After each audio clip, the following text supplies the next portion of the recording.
Well, hey everyone, thank you so much for coming and joining me. Today I'm going to be sitting down with Valerie Young. Valerie, I met through the Effective Teaching Conference. So I was running the Effective Teaching Conference earlier this year, and she was trying to organise to have a bunch of her teachers come and join the conference for the week. I'm going to be chatting with her about how she's actually gone about then implementing the stuff that she learnt from the Effective Teaching Conference, because she came with 26 teachers, and then she's used all 26 teachers to then help change things across her school based on what was learnt at the conference. Now, if you missed out on the conference, it's all right. You can still access all the recordings for the conference. Just head to teacherspd.net and you'll see a button there that you can click to go and sign up and watch all of the recordings from the conference, which is, I think it's something like 20 videos or something. We had some amazing presenters, and you can still access all those recordings. Just head over to teacherspd.net. But let's get into this interview with Valerie. Hi, Valerie. Thank you so much for coming on and joining me today to chat about what you've been doing really since our conference earlier this year. Can you just start by giving people a little bit of information about who you are and where you're located? Sure. So I work at an international school based in Mexico City, and I look after teaching and learning for literacy and project-based learning. So it's quite a lot of stuff for one school. And we came across the Effective Teaching Conference in a PBL group earlier this year. And for us in an international school, it's quite difficult to come across professional development opportunities that we can access. So people don't often come to Mexico to speak to teachers here. So the fact that the conference is online, it gave us a huge amount of flexibility to offer it to all of our staff. And we had 26 people sign up to be a part of it, which was brilliant. It was more than I had ever hoped for. And I was so happy to have all of those people involved. What we've done since the conference is we've got that group of 26 people together, and we talked about what were the sessions that really invigorated us, that really gave us things that we wanted to implement.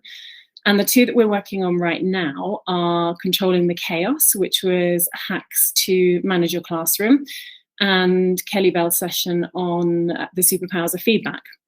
And what we're doing right now is our initial 26, our initial group have come together, and we get together every Wednesday morning. I have coffee and snacks available for everyone.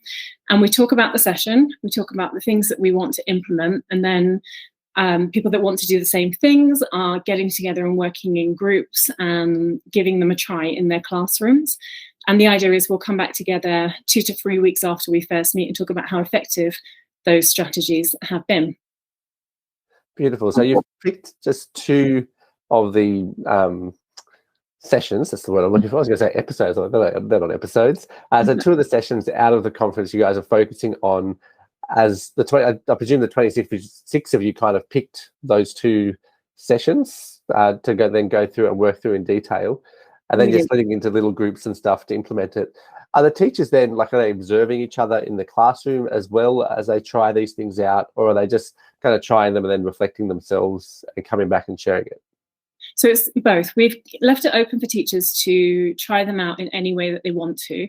Some teachers have similar themes in their classes, so they're going to be trying those out alongside each other and have kind of paired up, and some people are trying things out individually.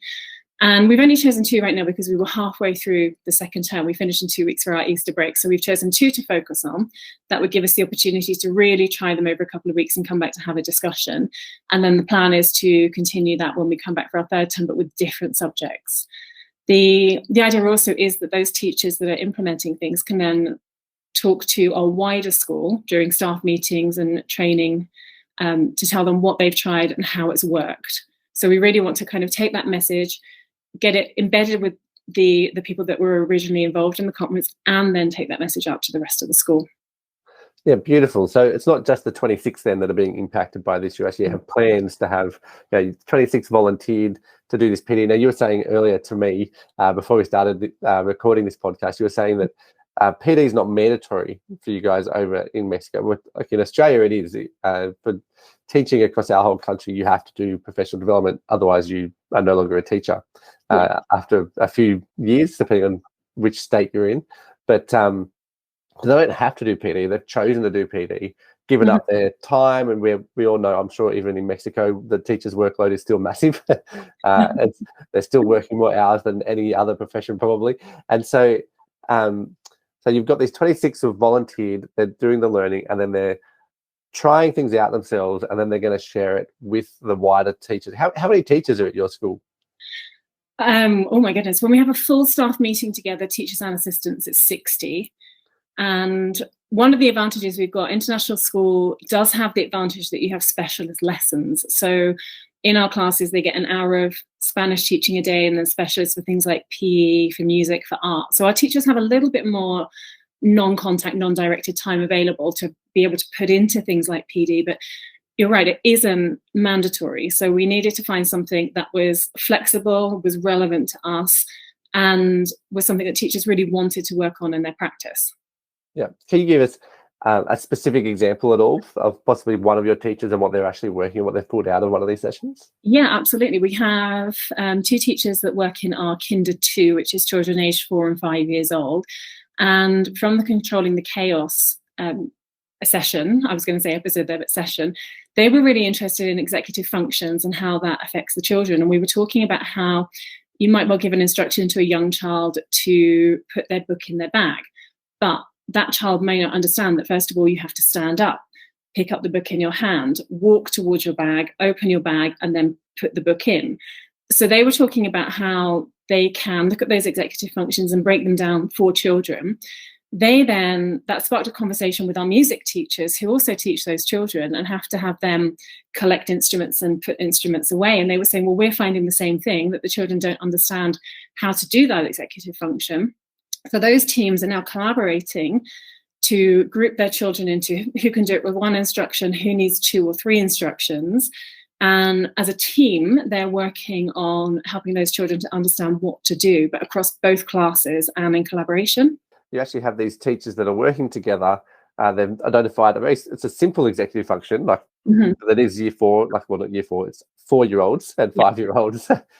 So yeah, I've got a 6-year-old and I've got a 10-year-old at the moment, but I know what it's like to try and get them to do anything. You've got to actually, process them through things quite a lot, particularly in those younger ages. So how do you see this going long term for your teachers as they go through and they're doing these 2 sessions this term, and they're looking at implementing these and then feeding back the stuff? How do you see long term this actually impacting and shaping what's happening at your school?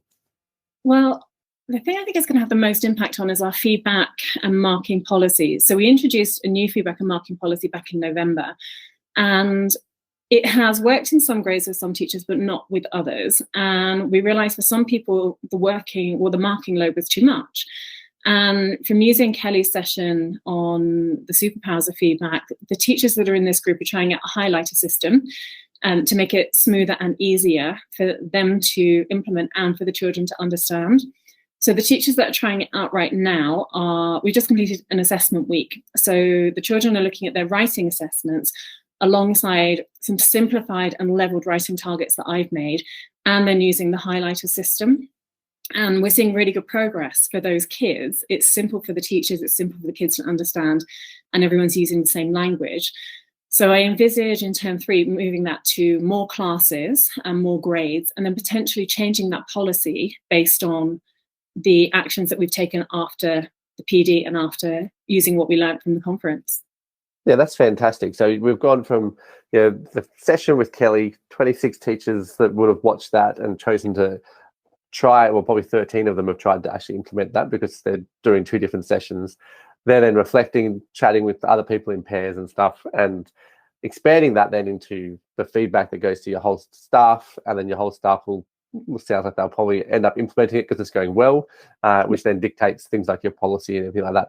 I think that's fantastic, because that for me is also how you take research, right? So all of the sessions were based on research and people who are very experienced teachers. You take that kind of stuff to then implement it at your school. You can't just take it and go, all right, everyone, here's the new policy. We're now all highlighting for our feedback and stuff. We're going to just do what Kelly says, because that may not work in your context, it may not work with your year levels, all that kind of stuff. And so the way you've done it, I think, is fantastic, because you've taken it, you've got a small little group that are going to be your initial kind of adopters, your early adopters who are going to test it all out, adapt it according to your context, their context, what year groups they're teaching, everything. And then they're going to feedback that to other teachers who then are also going to try it, and then it impacts your policy. I think that's the right direction for things to work, because teachers, I've been a teacher. I hated it when schools would just change policies, because they change policies all the time based on the latest thing that they've watched, right? And it's normally one person who's watched it and go, oh, I think that's fantastic. Let's do this across the school. And everyone else is like, well, now I'm going to maybe watch that in some time that I can find. And then what does this actually mean in the policy? And it takes a while for it to come through, if it even comes through at all.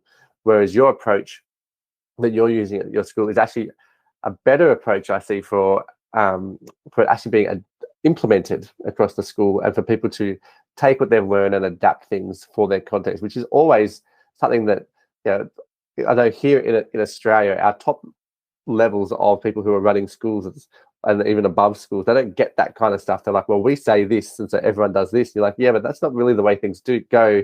Teachers aren't going to do that.